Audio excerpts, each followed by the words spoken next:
Good evening, ladies and gentlemen. Welcome to the award-winning Paul Brown Show. This evening, my guest will be Miss Tayuanee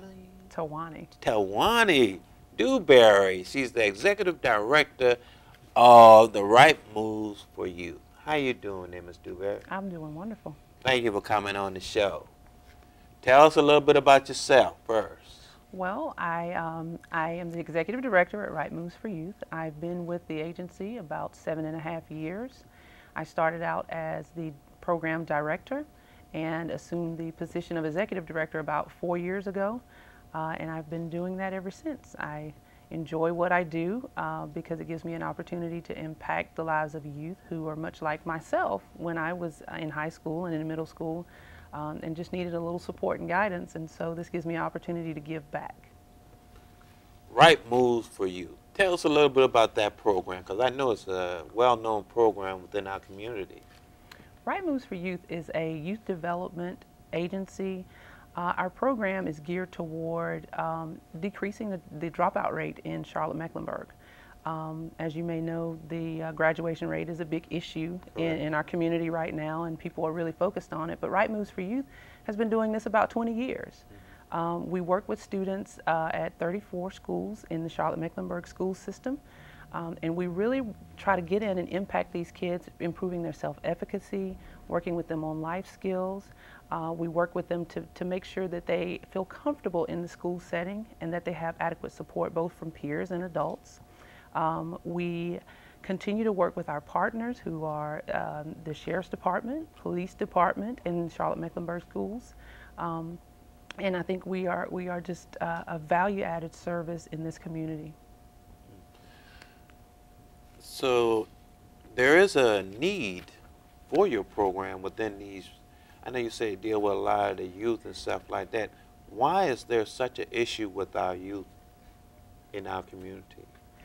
I think part of the issue is that we have gotten away from the people aspect of things. We have gone to teaching to the test. We have gone to really kind of moving, what I call moving freight. We're just shuffling the kids through, and we're not making the effort to connect with them in ways that we did in the past. And Right Moves for Youth really tries to address that in the fact that we work with kids to provide them with the guidance and the resources and the opportunities to be successful in school and to create a plan for their future achievement.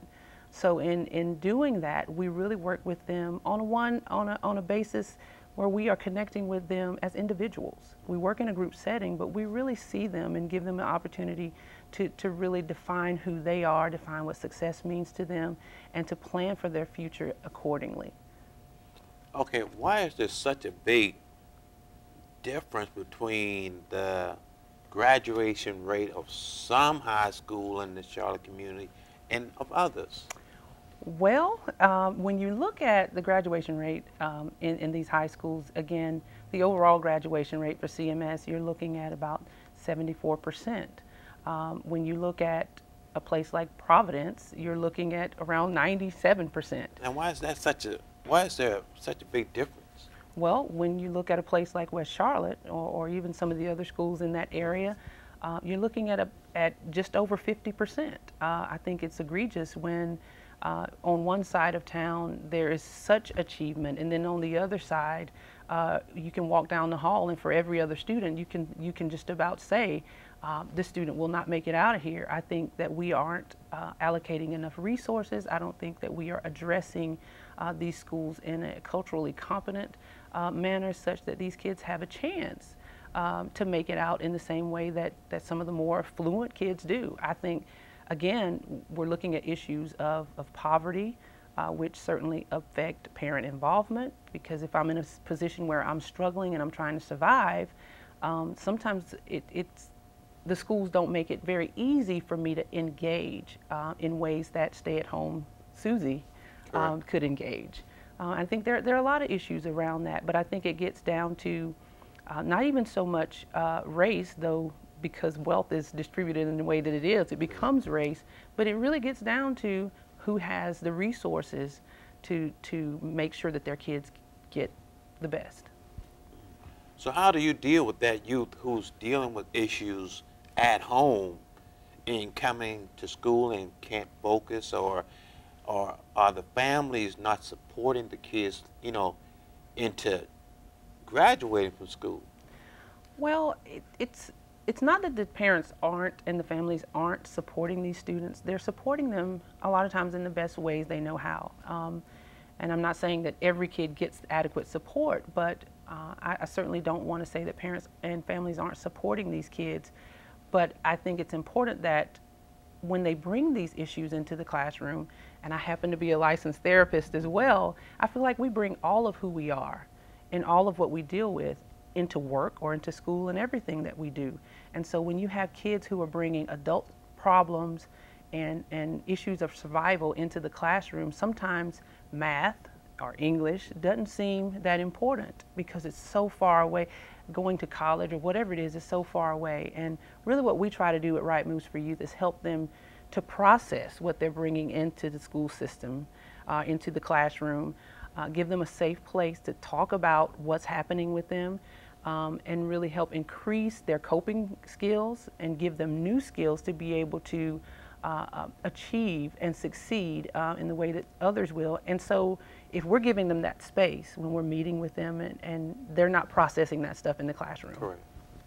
Okay, as far as, do the kids, are they able to communicate, and tell you exactly what's going on in their life and how this is affecting their attitudes in schools? And how do you deal with that? Absolutely. Because Right Moves for Youth, it is a consistent group of kids that we work with at each school on a weekly basis. It becomes like family to them. It becomes a safe haven. And you would be surprised at some of the conversations that we have about what they're dealing with and how they feel about it. And I think, again, back to the question that you asked previously, I don't think that we are engaging students, individuals, in the ways that we used to. And so giving these kids the opportunity to speak about this is such a powerful thing. Okay, I know you provide, what are some of the things that you do in your program? We work on life skills is a big part of what we do. And with life skills, we try to give them, again, coping mechanisms, which is tools in the toolbox. Because when you're a kid who's your culture is to speak in a certain way and you're encountering teachers or administrators who don't necessarily understand your lingo, working with them on how do you communicate with diverse groups is important. Conflict resolution, goal setting, all of those things that really help them to be able to successfully navigate that school environment for a successful future. Okay, as far as incentives, I know a lot of the kids in our community, they love that incentive, you know what I'm saying? What type of incentives do you provide to these kids for their achievement? We are an incentive-based program. Correct. I know you are. I know. And we find that's huge because, again, when you're talking about adolescence, going to school or all of that future-oriented stuff is so far away. So you have to make it intermittent for them. If you achieve better attendance, we're going to allow you to participate or go with us to a cultural event, a ball game, a theater. One of the things that our kids loved was going to the symphony, and we do a lot of college tours. They see that as an incentive, but we see it as an opportunity to expose them to something new. We do a lot of those things for those kids because it's important to broaden their horizons. It's important for them to have something to look forward to in the immediate, as opposed to us saying, well, don't you want to go to college or don't you want to do this? Because when I'm a student and I'm a kid, sometimes that's just too far away for me to really conceptualize. And it's very important, especially some of the ball games. I mean, they may not get the opportunity to see an actual football or basketball, NBA or NFL game. And I believe you provide them tickets or something to attend these activities, and that's awesome that they're able to actually see these events. And it gives them some type of motivation to do well, to do other things. So I applaud you for that. Thank you. That's an awesome thing that you do, and I think it's encouraging to know that they believe in your program and they're willing to talk and to let you know that they want to be successful. They do. They do, and I think that's a misconception of our students as well. And when I say our students, students who are on the west side or students who are minorities, we have a predominantly African American and Latino population, and I think the misconception is that there's not a desire to achieve. That's not the case. Sometimes there's just not the information or the knowledge of how to get from point A to point B. And so that's exasperating for them, and we look at it and interpret it as, well, they just don't care. And I think we've got to take the onus back on ourselves as adults and say, we need to teach them better. We need to invest in the ways that we used to, and not just assume that kids will just find their way. How vital is it to work on a child's self-esteem? Because I know through all the situation that they're going through, they have to really be kind of like low in self-esteem. It's crucial. Making sure that kids have adequate self-esteem, self-worth, that they feel some sense of self-efficacy is huge. It's hard to achieve when you feel like you don't have it in you to do so. I think that's across the board, even for adults. We wouldn't sit here and do this show if we didn't feel good about who we were and feel like, you know, we had something to offer. And I think we have to make sure that we are continually reinforcing with our students, with our kids, with our children, that you have something to offer, you have worth. And I think that is so crucial. And another thing is, I found that self-esteem increases as we raise the bar for these students. We have a tendency to, if you expect a little, you'll get a little. Correct. And so making sure that kids know we believe you can do better, and we're setting the bar higher because we expect that you will, is very important.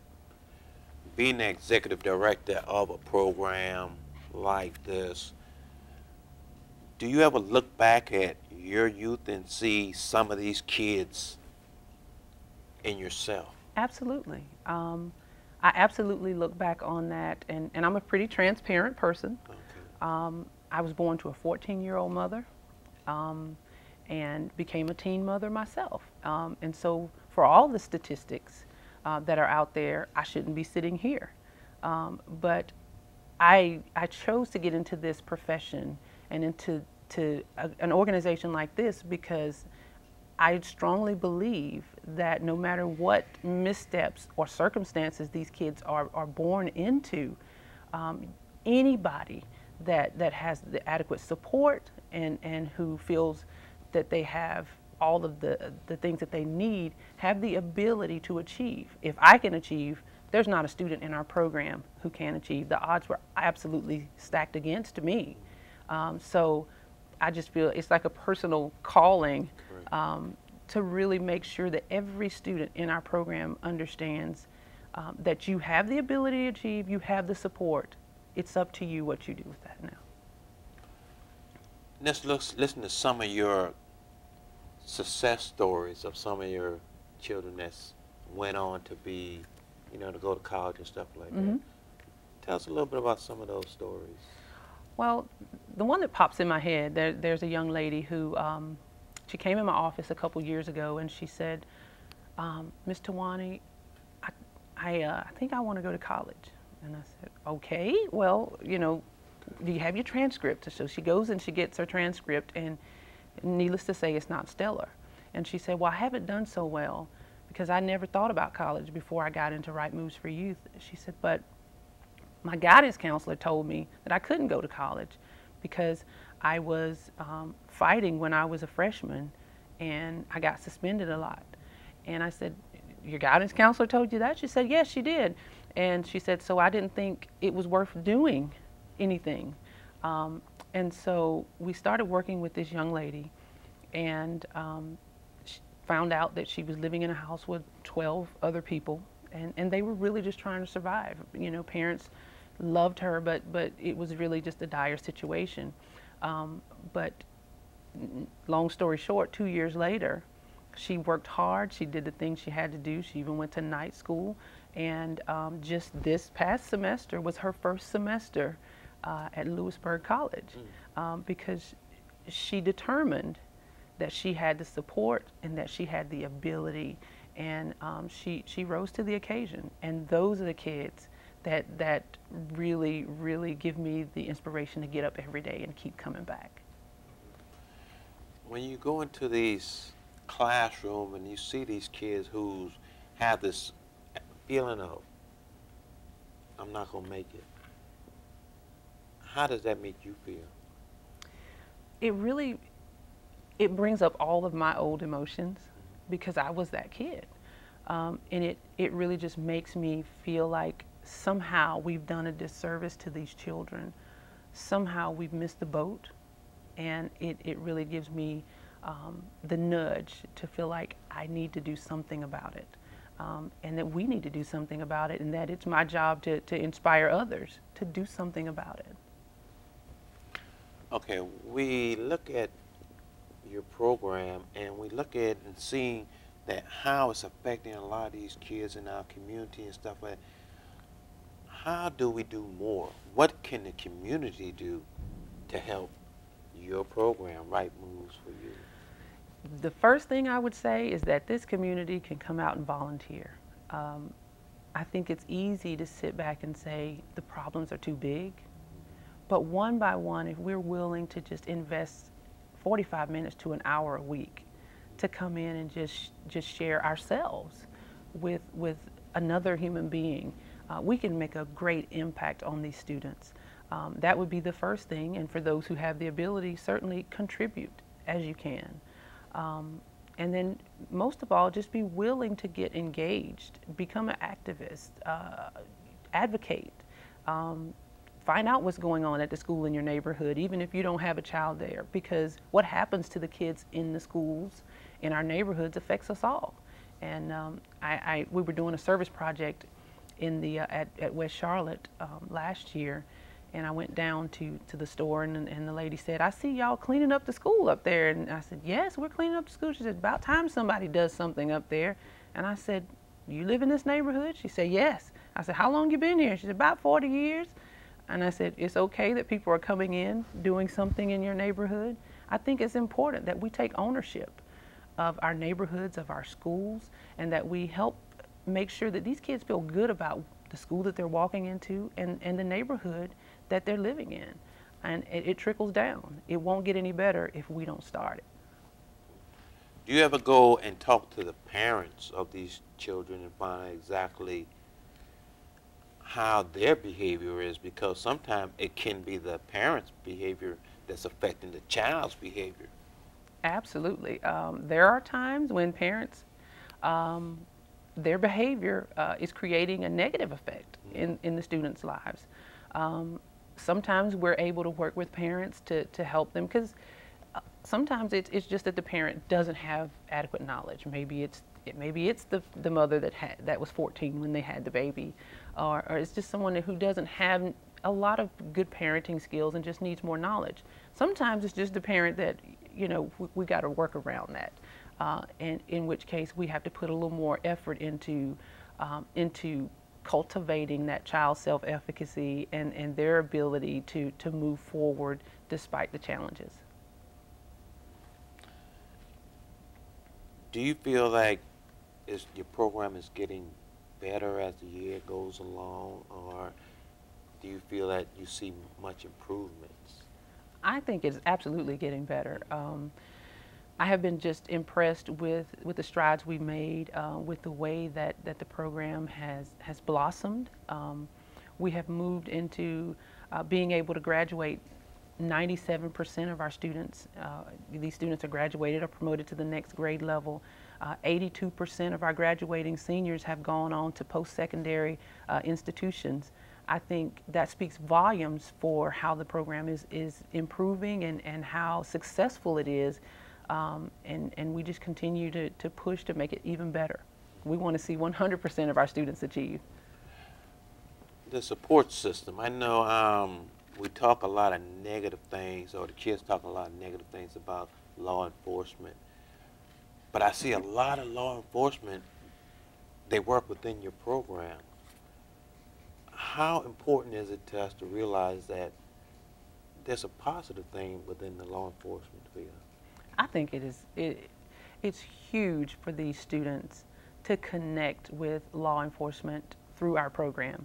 We have approximately 100 uniformed officers from the Sheriff's Department and the Police Department that volunteer in our program. And the great majority of those are from the Charlotte-Mecklenburg Police Department. But it is huge, and the chief is very supportive, and these kids get connected with officers in ways that they wouldn't normally connect. I remember going into a meeting where I was introducing a new officer who was volunteering, and a young guy stood up and said, "We don't talk to the police." I said, okay, this is going to be a challenge.